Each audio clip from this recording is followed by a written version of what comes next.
Now we've talked about the people who made up the South and the governments, the carpetbaggers, scallywags, and the African American legislators. Now we're looking at the evaluating the Republican record in the South and how they perform. So there was much controversy around how effective the Republican Party was while Reconstruction was going on. They did abuse power, even though they made gains. That's kind of the whole thing. Did they do enough while they were there, or did they abuse their power too much? So let's look at the accomplishments and the failures. First, look at the accomplishments of what they did. For positive, the Republican legislatures liberalized state constitutions with universal male suffrage, so they're going to put universal male suffrage in these constitutions. Property rights for women, that's a big deal, property rights for women. Debt relief for these people. And modern penal code, so modern penal or prison codes, and update the prisons, make them more sanitary and more accommodating to more modern terms, not just like these old, forgotten places that are run down. So that was all positive things they did. They also promoted the building of roads, bridges, railways. They helped the infrastructure, so they promoted things like roads, bridges, and railways, other things. They helped in internal improvements to make the South not so hard to get around in. They also helped establish needed hospitals. Hospitals weren't always established before the war. So hospitals were developed, asylums were developed, places to stay, or put people if they had mental issues and so forth, not in prisons. More public schools. This was not the case before the war, that you have public schools not just for blacks, but also for poor whites. There wasn't a lot of public education before Civil War. So poor blacks and whites got to go to school more because of this. Now, back in those days, it was not a lot, maybe like up to 4th, 5th grade at most, but you still got some schooling. States begin to overhaul their taxes, and they'll start to raise taxes to help fund the schools as well.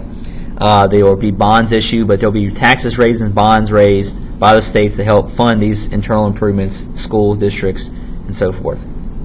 So those are good things Republicans did while in Reconstruction. The other thing Republicans did, the failures, is that it made, long-term, made the South hate a lot of Republicans. As a result, you're going to see the South stay Democratic for quite a long time after this period.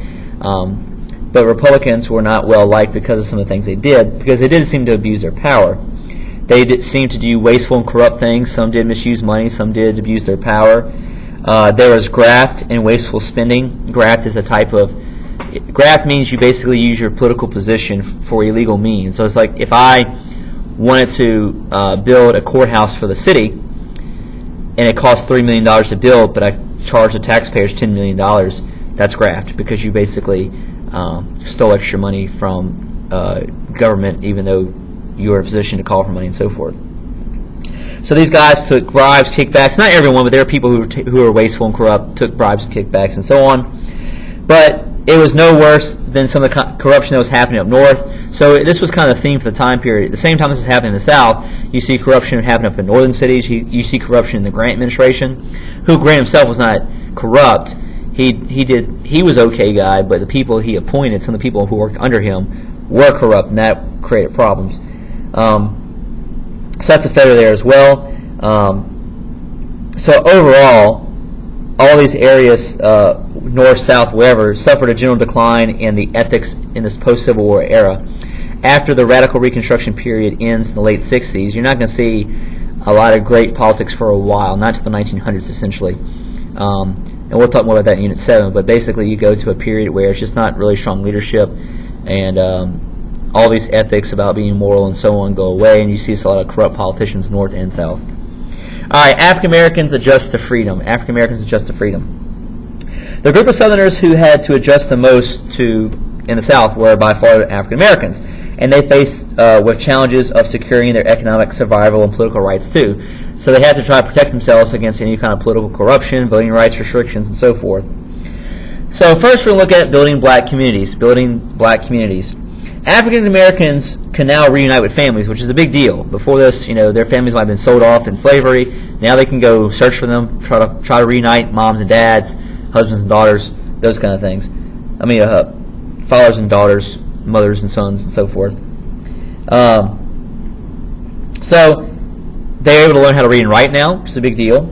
They can migrate to cities where they were freer. So also you'll see Southern blacks moved closer towards cities like in New Orleans because it's still discrimination, but typically in a city it's freer than what you live like in the farm areas and the rural areas alone.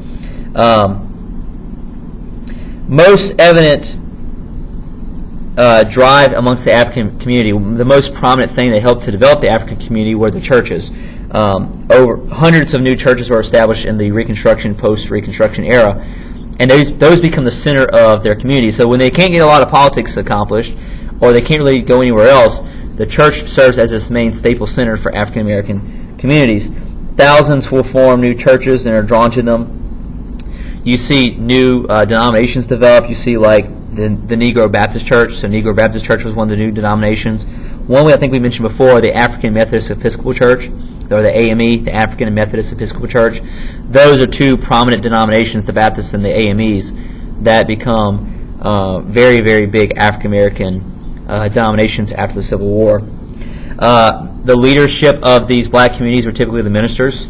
Again, because you didn't have a lot of political leadership, because you couldn't. So black ministers often served as African American community guides and leaders.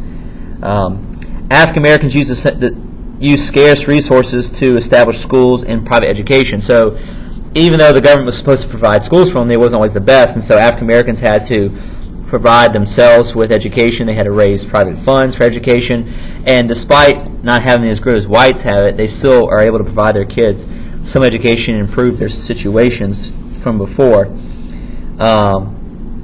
Black colleges, historically black colleges, will also start to be developed now too, like Howard, which is still around, Atlanta, Fisk, Morehouse, they're all still around. So Howard, Atlanta, Fisk, and Morehouse, all are historic black colleges, all still around and are prominent amongst the black community. But you're seeing more of opportunities and more abilities by African Americans in this time period.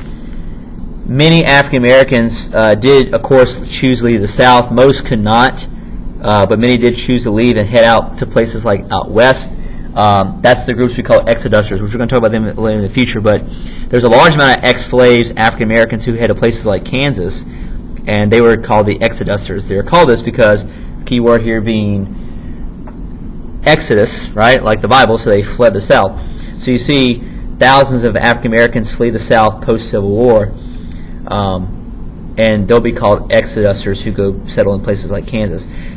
By far not the majority of African Americans. Most African Americans still live in the South, but you do see some move out of the South to go places like that.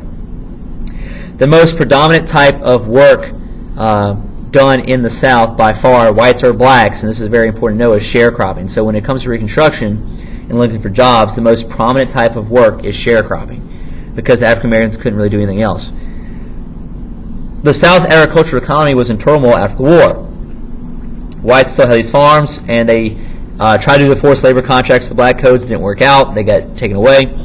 But you still had these large farms, and they'd be farmed to make any kind of profit.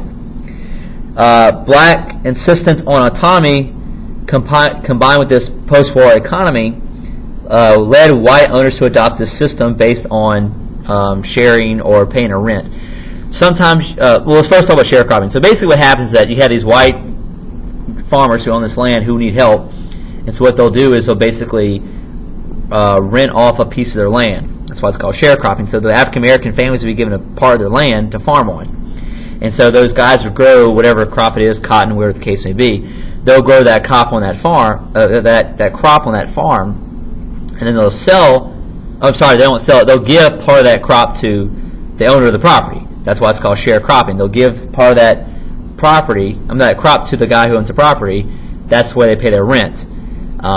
Whatever's left, they could sell for themselves and make money for themselves, which was okay. They made some money, but it wasn't enough to like go out on your own and start your own farm.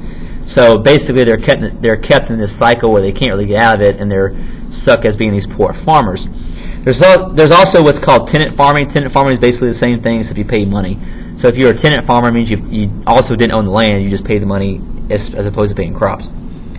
The landlord provided seeds and other needed supplies in return for a share of the harvest, but you were basically in a debt. That's why you paid it. That's why you shared the crop to the farmer. And a lot of times you didn't make enough off the crops you sold to pay off your debt, which means you stayed in debt to the sharecrop master of the land or the owner of the land. I shouldn't say master, I guess, but the owner of the land. It allowed whites and black opportunities to farm a piece of their own land, but it typically still made them very dependent upon their landowners or merchants. So they had to take loans out, they had to borrow stuff from the landowners, they had to borrow stuff from banks or merchants in town. So they weren't their own people, really. They still had to have a lot of help from outside sources, and they get in this cycle of debt they can't get out of. So you see poor whites and poor blacks get in this cycle of being sharecroppers, and they never really stop doing that. They don't ever make enough money to get out of it. And like, if you have family from the South, chances are that you have sharecroppers in your heritage, because there was tons and tons of poor whites and blacks who sharecropped until the 1940s. Sharecropping doesn't go away until the 1940s. Very, very prominent. By 1880, no more than 5% of the Southern blacks were independent farmers. So by 1880, about 5 years removed from Reconstruction ending, only 5% of blacks in the South were independent farmers.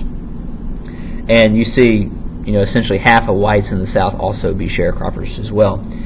So sharecropping was the predominant type of way to work in the South. It was also this new version of servitude for a lot of Southern blacks at this point as well. All right, so at that point we're going to stop, and we're going to leave the rest for Thursday. But good luck, and then we'll see how it all goes. But that's all the notes for today.